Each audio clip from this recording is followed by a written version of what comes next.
Selamat datang kembali di pembahasan mendalam kita. Hari ini kita punya satu sumber yang kayaknya menarik banget nih. Iya. Sumber apa tuh? Sebuah video YouTube dari Korea Selatan, dibawakan oleh seorang ahli seksologi, namanya agak simpang siur sih. Chae Yonji disebut di awal, tapi di akhir kayaknya Choi Haiju. Gitu deh. Oke. Topiknya apa? Fokusnya soal keintiman dalam pernikahan. Terutama kesalahpahaman umum pria tentang kesenangan wanita dan juga cara meningkatkannya. Apalagi buat pasangan yang udah lama bareng gitu. Menarik. Jadi fokusnya lebih ke perspektif pria ya? Kayaknya gitu, tapi tujuannya untuk kebaikan bersama. Misi kita kali ini ya menggali wawasan penting dari video ini. Gimana sih cara meningkatkan keintiman tapi dengan cara pandang baru soal kesenangan wanita? Melampaui asumsi-asumsi lama gitu ya? Bener banget, malah di awal video ada fakta yang lumayan bikin kaget loh. Oh iya. Apa tuh? Disebutkan kalau 99% wanita ternyata suka stimulasi oral, angka yang tinggi ya. Wah, 99%. Itu hampir semuanya ya? Iya, oke deh mari kita coba bedah bareng ya. Intinya sih menurut sumber ini bukan soal kekuatan atau stamina prianya. Tapi lebih ke... Lebih ke teknik sama pemahaman yang lebih dalam gitu. Rasanya ini bisa jadi pencerahan yang menarik soal keintiman. Setuju. Seringkali kan miskonsepsinya di situ ya. Dianggap soal fisik semata. Nah, pembahasan di video ini dimulai dengan cerita, ada Profesor Lee Jae-ho, usianya 67 tahun, pensiunan terhormat, sama istrinya Yoon Seo-hee. Oke. Yang cukup bikin miris, mereka ini udah 5 tahun pisah kamar. 5 tahun. Wah, lama juga ya. Kenapa katanya? Nah, itu dia. Profesor Lee ini merasa udah ngasih yang terbaik, pendekatannya penuh cinta katanya. Tapi istrinya kok malah kayak menghindar gitu. Bingung kan? Pasti ada sesuatu di baliknya nih. Gimana penjelasan dari video itu? Nah, ini bagian pentingnya nih. Video ini langsung nunjuk ke akar masalahnya. Jadi Profesor Lee ini niatnya sih baik ya. Iya, katanya penuh cinta tadi. Betul. Tapi dia pakai pendekatan yang disebut berorientasi pada tujuan. Cepat, kuat, fokusnya ke hasil akhir gitu. Oh, kayak yang penting selesai gitu ya? Bisa dibilang gitu. Dan tanpa dia sadari, pendekatan ini ternyata menyakiti istrinya selama puluhan tahun loh. Puluhan tahun? Ya ampun, kok bisa istrinya nggak bilang? Nah, si Nyonya Yun ini milih diam. Dia nahan sakit demi ya mungkin menjaga harga diri suaminya. Waduh, Ironisnya, diamnya dia ini malah disalahartikan sama Profesor Lee sebagai ya kepuasan. Video ini nyebutnya kesalahan tragis. Dan katanya ini sering terjadi pada suami-suami yang sebenarnya niatnya baik. kebayang sih gimana hancurnya Profesor Lee pas tahu ya. Niat baik malah jadi sumber derita gitu. Pasti. Video ini sampai ngajak kita mikir juga loh. Pernah nggak sih kita khawatir jangan-jangan niat baik kita dalam keintiman malah nyakitin pasangan? Atau sebaliknya ya, kita merasa sakit hati karena diamnya pasangan itu kayak penolakan, padahal mungkin ada alasan lain. Betul. Ini relevan banget buat banyak pasangan kayaknya. Pendekatan Profesor Lee yang berorientasi pada tujuan itu kan ngelihat tubuh istri kayak titik yang harus ditaklukkan aja. Padahal nggak sesederhana itu ya. Jauh. Materi ini justru menekankan tubuh wanita itu kayak instrumen musik yang, aduh, halus banget. Analoginya bagus deh, pakai kuncup mawar. Kuncup mawar, gimana tuh? Kan kita nggak bisa maksa kuncup mawar mekar pakai tangan, ya kan? Kalau dipaksa malah rusak. Iya juga ya. Butuh matahari, air, sabar, biar dia mekar sendiri dengan indah. Nah, tubuh wanita juga gitu.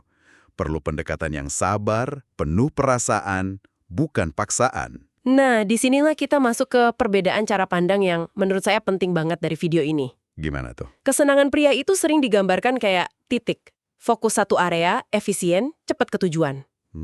Ya bisa dibilang gitu polanya. Nah, kalau kesenangan wanita digambarkannya kayak bidang atau permukaan. Jadi melibatkan seluruh tubuh. Oke, lebih luas ya cakupannya. Iya, dan butuh waktu buat berkembang. Nggak instan. Kayak ombak yang pelan-pelan datang ke pantai.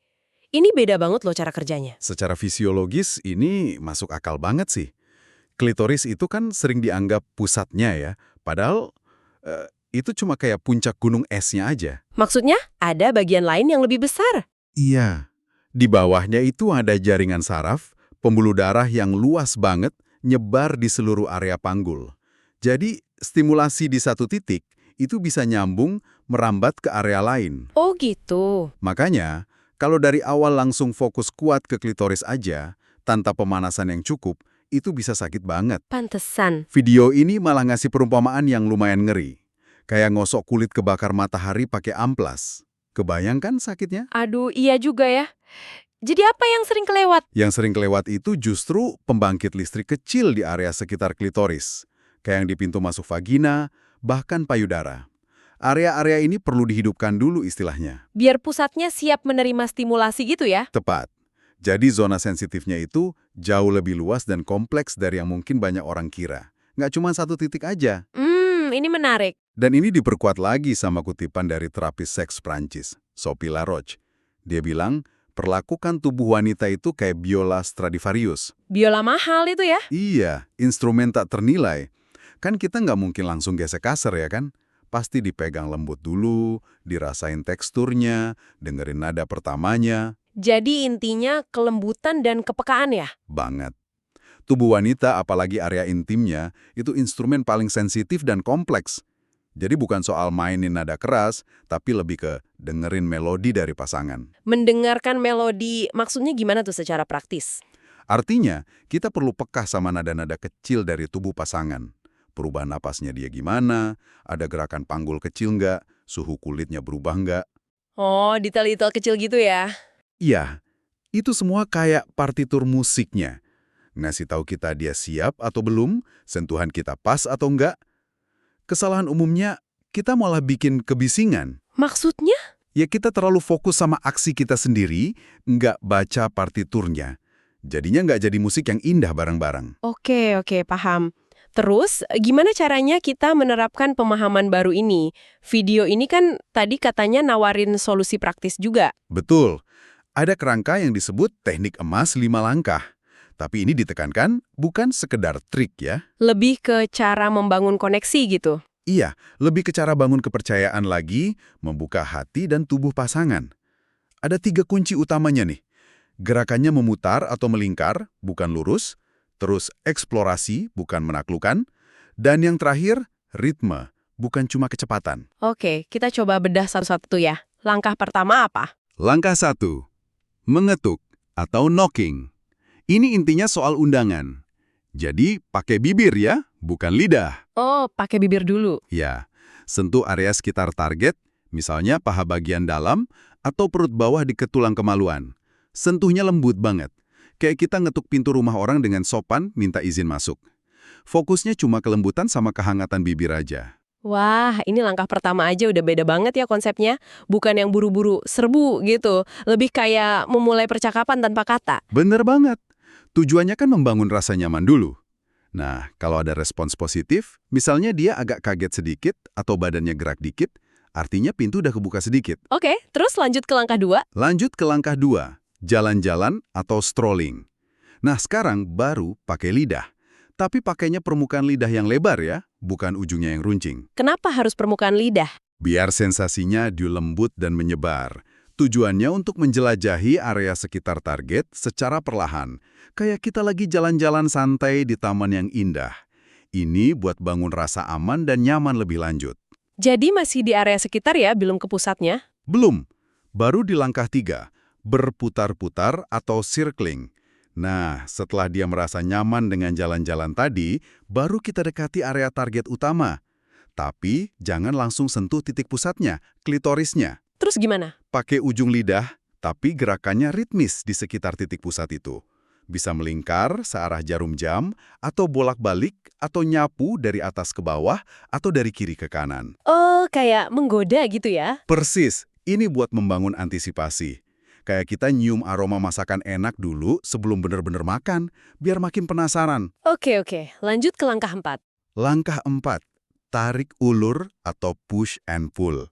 Nah, pas suasana udah mulai panas nih, jangan monoton gerakannya. Harus ada variasinya. Variasi gimana maksudnya? Coba hentikan stimulasi lidah sebentar, terus kasih hembusan napas hangat di area itu.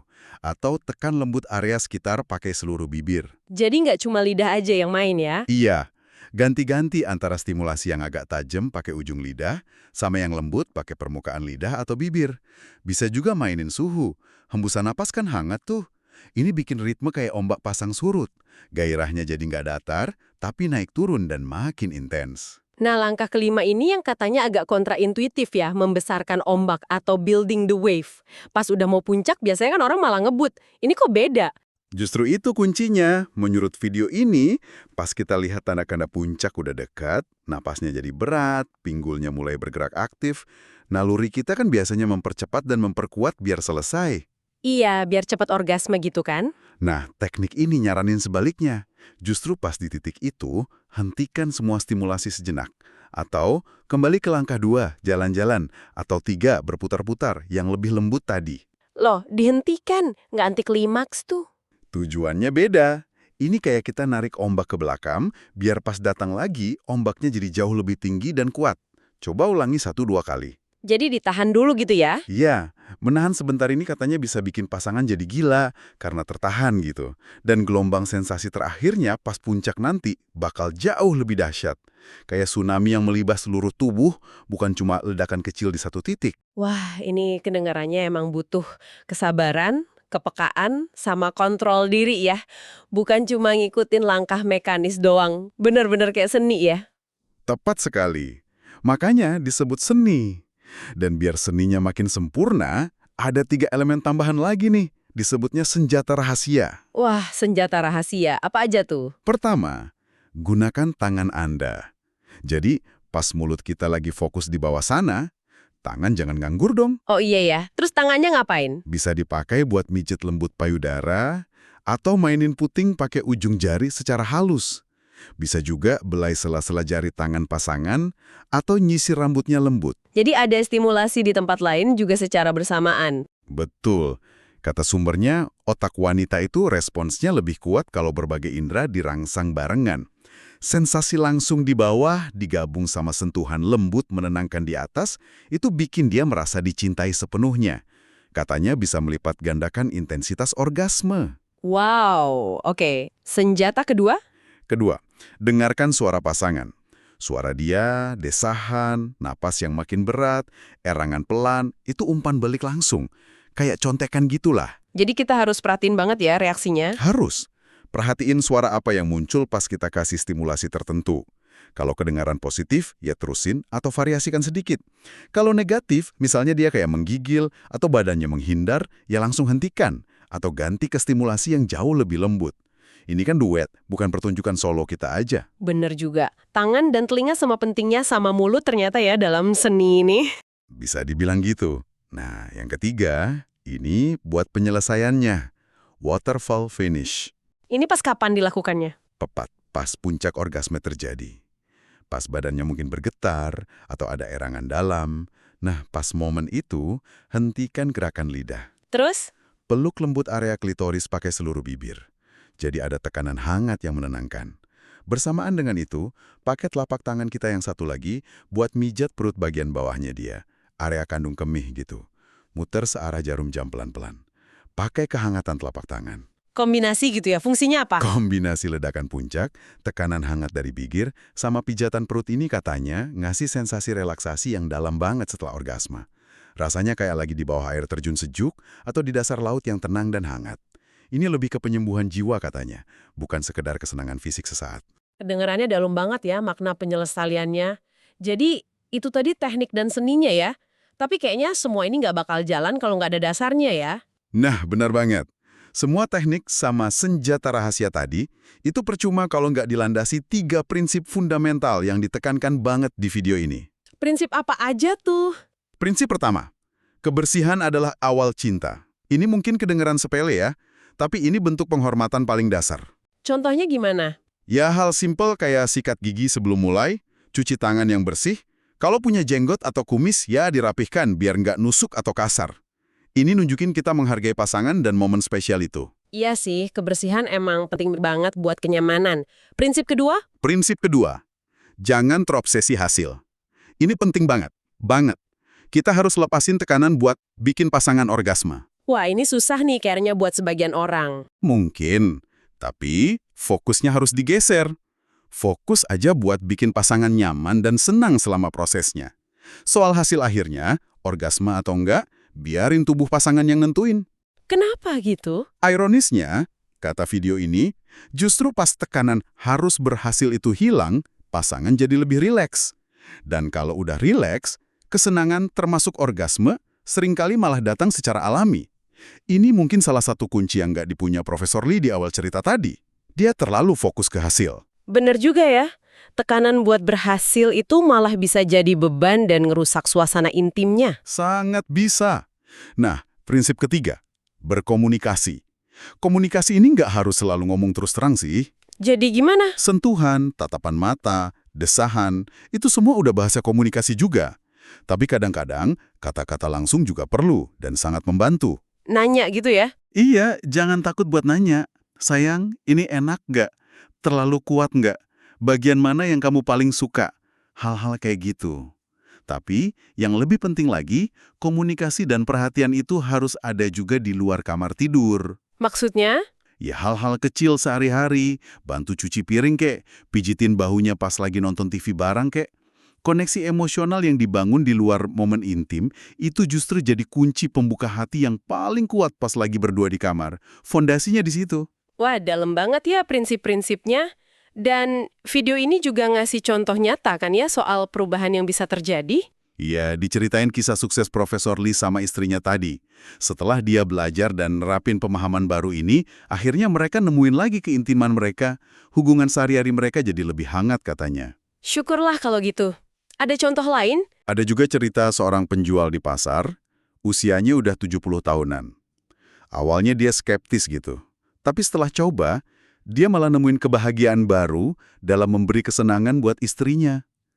Istrinya jadi lebih aktif, dianya juga jadi lebih penyayang di depan umum. Itu bukti kalau perubahan itu mungkin ya, nggak peduli usianya berapa. Betul.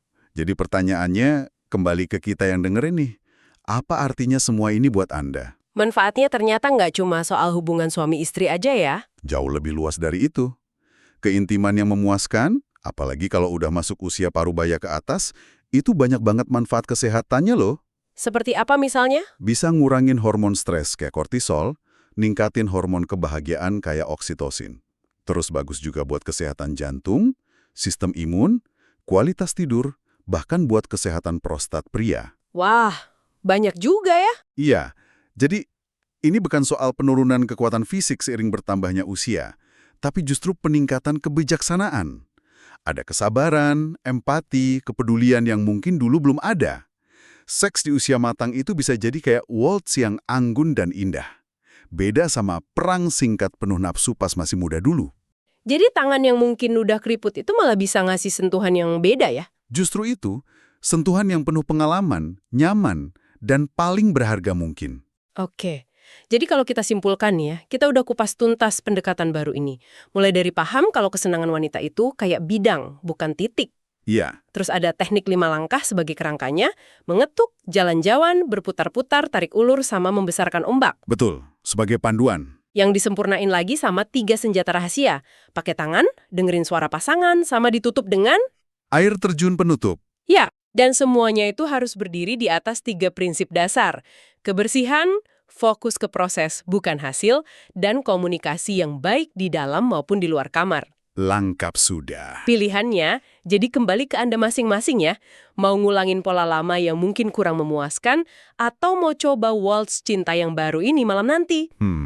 Tapi mungkin ada satu pemikiran terakhir nih buat Anda renungkan lebih jauh. Materi yang kita bahas ini kan meskipun bagus banget ya, fokusnya lebih ke teknik pria untuk kesenangan wanita. Iya juga ya, agak satu arah pembahasannya. Nah, waltz yang sesungguhnya itu kan butuh pemahaman timbal balik, ya kan? Butuh 2 orang penari yang saling mengerti. Jadi, Gimana kalau perannya dibalik? Atau gimana wanita bisa lebih aktif lagi dalam memandu atau mengomunikasikan apa yang dia inginkan secara spesifik? oh menarik tuh. Lulu fokus ke mekanika fisik seperti ini, tapi bisa bangun kedekatan yang sama dalamnya atau bahkan lebih dalam. Jadi nggak terpaku sama 5 langkah ini ya? Bisa jadi. Pertanyaannya jadi lebih luas. Seperti apa sih penemuan kesenangan bersama yang unik, yang otentik, yang paling pas buat hubungan Anda sendiri? Mungkin itu jadi bahan eksplorasi selanjutnya buat Anda di rumah.